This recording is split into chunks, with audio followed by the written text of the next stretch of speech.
खेल है प्रैक्टिस करने का।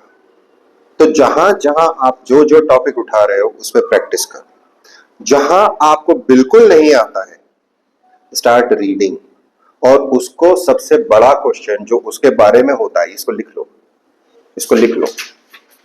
जो टॉपिक तुम्हें नहीं आता उसके बारे में सबसे पहला है 2 पेज की सिनॉप्सिस लिखने की कोशिश करो, पढ़ने के बाद, समझने के बाद। ये स्क्रैच से शुरू करा रहे हो। For example let's say give me कोई सा ऐसा टॉपिक जिसके ऊपर आराम से हम बात कर सकें। कौन सा? चलो XYZ टॉपिक है कोई सा भी, पॉलिटी ले लेते, चलो फंडामेंटल राइट्स ले लेते, वही अच्छा है, आज सब लोग समझ जाएंगे उसको। अब आपने आज तक फंडामेंटल राइट्स नहीं पढ़े, तो सबसे पहले इसके अंदर आप लिखोगे क्या? तो पहले पढ़ोगे आप, तो कहां से पढ़ोगे? आप वो कॉमन किताब से पढ़ोगे जो सब पढ़ते हैं। आप क्या करोगे, यार ये कहां से पढ़ना, बोले ये इससे पढ़ ले। आपको 90% कंपटीशन 1-2 किताबों में, 3 किताबों में सिमटती हुई मिल जाएगी।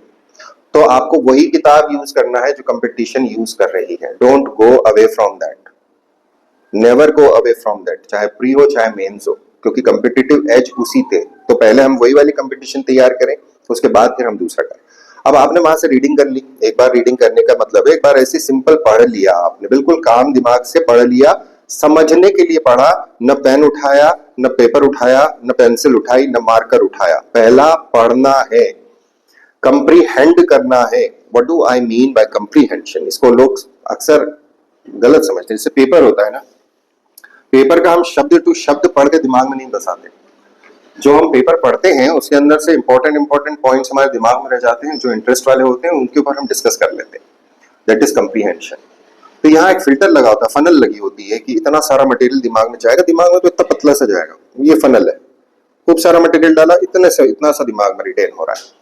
तो पहली बार पढ़ो और पहली बार उसे समझने की कोशिश करो कि कह क्या रहा है, कहना क्या चाहते हो, वो वाला डायलॉग है। जब आपने वो कहना क्या चाहते हो थोड़ा सा समझ लिया, तो उस समय आप किताब कॉपी रख दीजिए, बिल्कुल रख दीजिए, न पेन उठाइए न पेपर उठाइए, प्रेशर मत लीजिए, पेपर निकल रहा है आपका, क्योंकि हम वो अलग चीजें तैयार कर चुके हैं। ये वो वाला पार्ट है जिसमें भागना नहीं। यही कंपटीशन सबसे खतरनाक डिसबैलेंस होती है।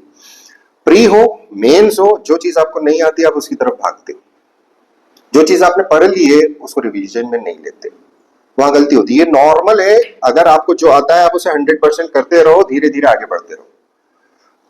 पिरामिड ऐसा है कंपटीशन का, ये बंदा वो है जिसके सबसे अधिक नंबर है, यहां से आप एक्सपोनेंशियल लेवल के ऊपर नीचे हर एक नंबर के ऊपर आपके लोग बढ़ते चले जाते हैं। कारण यही है कि उसके उतनी ज्यादा प्रैक्टिस हो गई, ज्ञान के क्षेत्र में आ गया।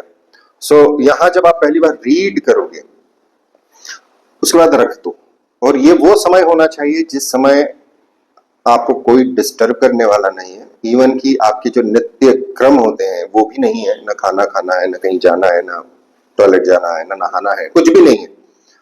इस समय पर रखने के बाद आंखें बंद करना चाहो आंखें बंद कर लो, कहीं देखना चाहो कहीं ध्यान रख लो, सोचो कि ये कहा क्या है इसने, सिर्फ सोचो। सोचना, विचार करना उसके ऊपर, ये कह क्या रहा है, वो सबसे इंपॉर्टेंट। कोई भी नया टॉपिक हो, सबसे पहले आपको सोचना है पढ़ने के बाद में। अब रीड कर लिया, रीड करने के बाद इस टर्म को मैं कहता हूं रिफ्लेक्शन, रिफ्लेक्ट करना। मेरा एक बोर्ड लगा हुआ करता था बाहर, तो सारे बोर्ड फेंक दिए हमने अच्छे अच्छे कोट्स लिख रखे थे। Read, reflect, revise, rehearse. तीसरा होता है रिवाइज। रीड कर लिया, रिफ्लेक्शन कर लिया, अब आप रिवाइज कर रहे हो। अब रिवाइज होगा अगले दिन। अगले दिन मतलब आप एक बार नींद निकाल लो, दैट मींस अगले दिन। अब रिवाइज करने आप बैठे हो। What do I mean by revise करना? पहला तो वही किताब उठाओ, वही नोट्स उठाओ, और इस समय आपके हाथ में होना चाहिए एक पेंसिल, नॉट मार्कर, एक पेंसिल। वापस से पढ़ो और कोशिश करो कि इस सेंटेंस के अंदर कीवर्ड्स क्या हैं उनको अंडरलाइन कर सको।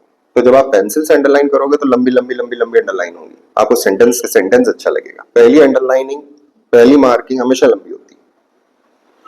अब आपने जो ग्रास्प किया वो अलग पर्सपेक्टिव होगा, आपका विचार थोड़ा सा कंक्रीट हो जाएगा, आपका विचार थोड़ा सा बदल जाएगा, आप अपने ज्ञान का इस्तेमाल अब कर पाओगे। पहली बार की रीडिंग में आप अपने ज्ञान का इस्तेमाल नहीं कर सकते। अब क्या हुआ अब आपने किताब बंद करी और फिर से आप सोचिए, सेकेंड डे भी, लेकिन इस बार आपने एक चीज करी कि आपने उसके अंदर पेंसिल चला दी। पेंसिल चलाना, नो पेन, ये वो चीज है जिसके अंदर बिना आप लिखे हुए भी नंबर ले लोगे। एवरेज इंसान, नॉट सुपर ही, मतलब बहुत ज्यादा खतरनाक दिमाग वाले की एक बार किताब पढ़ी विवेकानंद जी जैसी तो पूरा ऊपर से नीचे तक सब बता देंगे। अब आप करेंगे 2-3 दिन बाद फिर से उसको उठाइए, मार्कर लीजिए। अब मार्कर लीजिए और जो सिर्फ अंडरलाइन पार्ट था उसको देखिए। अब आपका दिमाग अपने आप क्लिक करने लगेगा ये क्या क्या है। सिर्फ अब मार्क पे उस अंडरलाइन का भी 1/3 पोर्शन के ऊपर मार्किंग होना चाहिए, not more than 1/3 portion of the underline. अब आपने पूरा पूरा कर दिया है तो वो मैं नहीं जानता, करते हैं लोग, पूरी पूरी कॉपी रंग देते हैं, बुक रंग देते हैं, इससे क्या होगा। अब अगर आपको देखिए 10 नंबर के अंदर सवाल आ गया, सिंपल पूरा जो पार्ट आप पढ़ रहे हो उसके बारे में क्वेश्चन आ गया, आप वो जो सिनॉप्सिस आपने पढ़ी है उसका आई कैन गारंटी यू कि 50-60-70% आपके दिमाग में उतर चुका है, आप लिख दोगे। क्योंकि लिखने की स्किल यहां नहीं चाहिए मुझे, लिखने की स्किल तो मैंने वहां सीख ली जहां मेरी स्ट्रेंथ थी, उसका इस्तेमाल करते हुए आप लिख दोगे। इवन कि अगर उसने थोड़ा सा क्वेश्चन घुमाया तो चूंकि आपने इसके ऊपर 2-3 बार मंथन करा है, अगर उसने बोला डिस्कस या उसने बोला प्रेजेंट सिनारियो के साथ रेलेवेंस, वो भी आप बना लोगे क्योंकि आपने सोचा है। अगर आप सिर्फ पढ़ के लिखोगे, आंसर लिखोगे, तो ये काम नहीं होगा। तो बिना लिखे, बिना पढ़े, धीरे धीरे पढ़ते हुए रीड करिए, रिवाइज करिए, सॉरी रीड करिए, रिफ्लेक्ट करिए, रिवाइज करिए और रिहर्स करिए। अब रिहर्स किस चीज का होगा, वो जो हाइलाइटर चला था वो सारे कीवर्ड्स हैं, की फ्रेजेस हैं, कोट्स हैं, ये एक छोटे से पेज में होना चाहिए रिवाइज करने के लास्ट मोमेंट। वो रिहर्स, रिहर्स मतलब इट हैज टू बी रट्टा होना चाहिए उसका कि हम लिखेंगे तो विद रेफरेंस लिखेंगे, बस फैक्ट नहीं चाहिए। मेंस के अंदर हमें इतनी चिंता नहीं है, मेंस में हमको ये चिंता नहीं है कि भैया पानीपत 1 कौन से ईयर में हुआ, कौन सी तारीख को, इट डजंट मैटर इतना डीप में। आप सिंपल लिख दो, कोई दिक्कत नहीं, आप शताब्दी डाल दो, कोई दिक्कत नहीं है, बट एक्यूरेसी मैटर करती। यहाँ वो OMR वाला काम नहीं कि एकदम गलत या एकदम सही, यहाँ पर आपकी एक्सप्रेशन के ऊपर है सारा खेल।